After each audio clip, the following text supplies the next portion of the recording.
반갑습니다. 18일 토요일 새벽 하나님께 올려드립니다. 함께 그 사랑 찬양 부르십니다.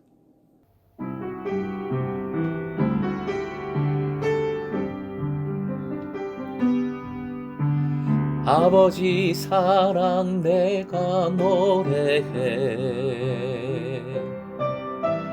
아버지 은혜 내가 노래해. 그 사랑 변함없으신 거짓 없으신 성실하신 그 사랑, 상한 갈대 꺾지 않으시는, 꺼져가는 등불 끄지 않는 그 사랑, 변함없으신 거짓 없으신 성실하신 그 사랑,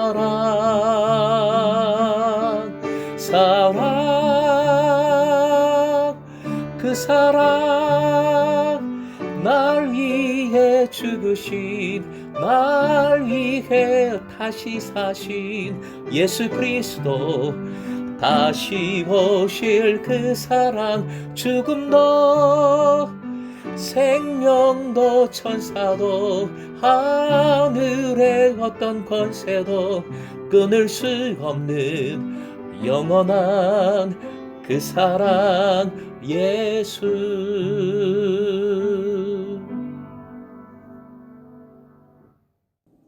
오늘 말씀은 마태복음 25장 41절에서 46절입니다.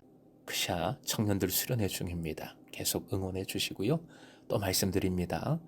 내일 재직 수련회 2차 모임에 재직들, 사역자들, 특히 사랑방 리더들 꼭 참여해 주십시오.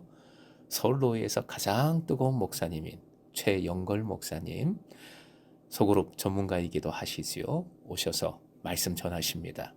겨울철 부흥회로 생각해 주시고, 사순절을 앞둔 겨울철 부흥회로 생각해 주시고 꼭 참여해 주시길 다시 한번 부탁드립니다. 마태복음 25장 41절부터 46절까지 함께 읽겠습니다. 또 왼편에 있는 자들에게 이르시되, 저주를 받은 자들아, 나를 떠나 마귀와 그 사자들을 위하여 예비된 영원한 불에 들어가라. 내가 줄일 때에 너희가 먹을 것을 주지 아니하였고, 목마를 때에 마시게 하지 아니하였고, 나그네 되었을 때에 영접하지 아니하였고, 헐벗을 때에 옷 입히지 아니하였고, 병들었을 때와 옥에 갇혔을 때에 돌보지 아니하였느니라 하시니, 그들도 대답하여 이르되, 주여, 우리가 어느 때에 주께서 줄이신 것이나 목마르신 것이나 나그네 되신 것이나 헐벗으신 것이나 병드신 것이나 옥에 갇히신 것을 보고 공양하지 아니하더이까. 이에 임금이 대답하여 이르시되, 내가 진실로 너희에게 이르노니 이 지극히 작은 자 하나에게 하지 아니한 것이 곧 내게 하지 아니한 것이니라 하시리니, 그들은 영벌에, 의인들은 영생에 들어가리라 하시니라. 오늘의 기도 제목, 나누는 자로서 나눔을 행할 때 지금 그리고 영원히 복을 누리게 하소서. 나누는 자로서 나눔을 행할 때 지금 그리고 영원히 복을 누리게 하소서. 최후 심판의 비유가 오늘 본문에도 이어지고 있습니다. 41절, 임금은 왼편에 있는 자들에게 저주를 받은 자들아 명합니다. 34절에서 오른편에 있는 자들에게 복받은 자들이라고 불렀는데 완전 반대의 표현입니다. 그리고 임금은 나를 떠나 마귀와 그 사자들을 위하여 예비된 영원한 불에 들어가라 명합니다. 여기에서 예수께서는 지옥을 영원한 불로 표현하고 계십니다. 이것은 원래 마귀와 그 사자들, 부하들을 위해서 예비된 곳인데, 불신자들도 결국 이곳으로 가게 됩니다. 하나님 나라와 영원한 불은 모두 하나님께서 예비하신 곳이지요. 사실 하나님의 의지, 하나님의 뜻은 모든 사람을 하나님 나라로 인도하시는 것입니다. 한 사람도 영원한 불에 들어가기를 원치 않으십니다.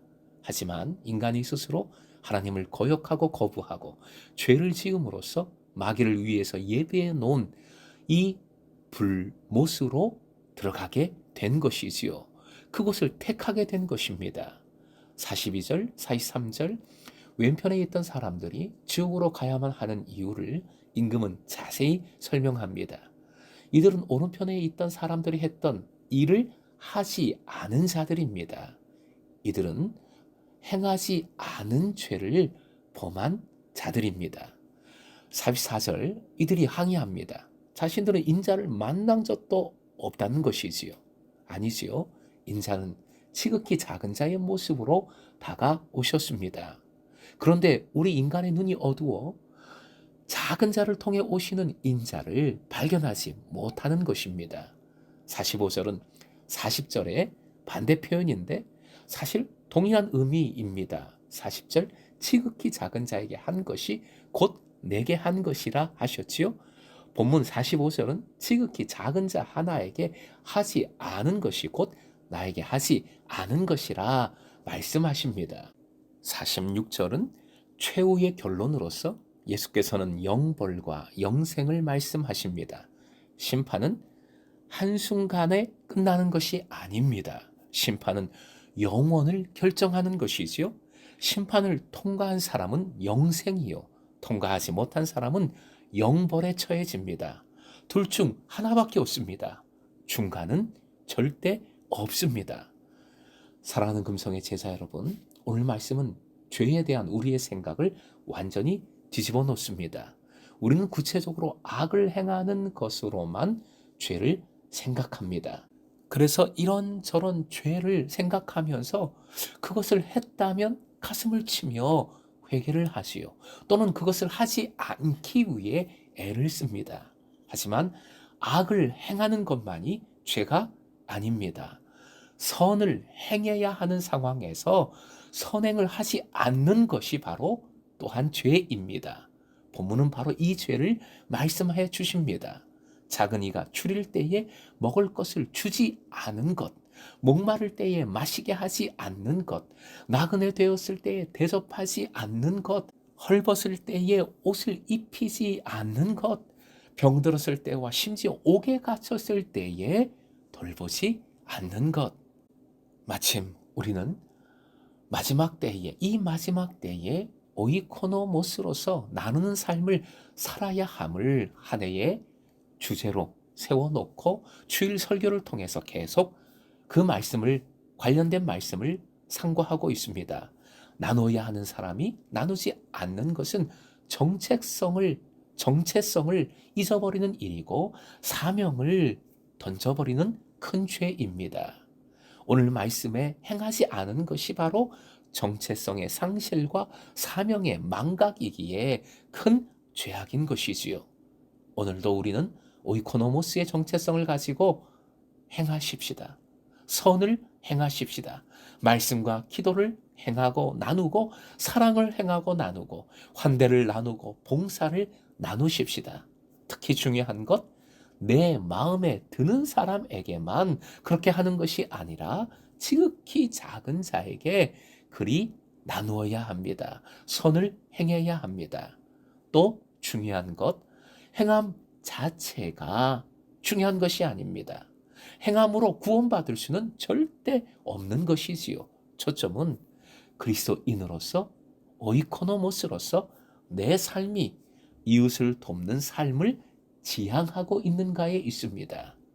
얼마나 도왔느냐, 어떻게 도왔느냐, 이게 중요한 게 아니라는 말씀입니다. 즉 나의 전체적인 삶이 이웃지향적인가, 이웃을 바라보고 있는가, 아니면 나만 바라보고 있는가, 자기중심적인가에 있다는 것입니다. 트르키에나 시리아를 위해서 헌금하자 했지요. 그 나라, 그 민족도 주님의 마음으로 이렇게 바라보고 품어야 하겠습니다. 오늘도 오직 주님을 지향하고 바라보고 그 사랑 안에서 이웃을 지향하여 나눔을 행함으로 바로 지금 주시는 복을 누리고 그리고 영원한 복을 준비하는 삶을 살아가는 금성의 제자 되시길 주님의 이름으로 축원드립니다.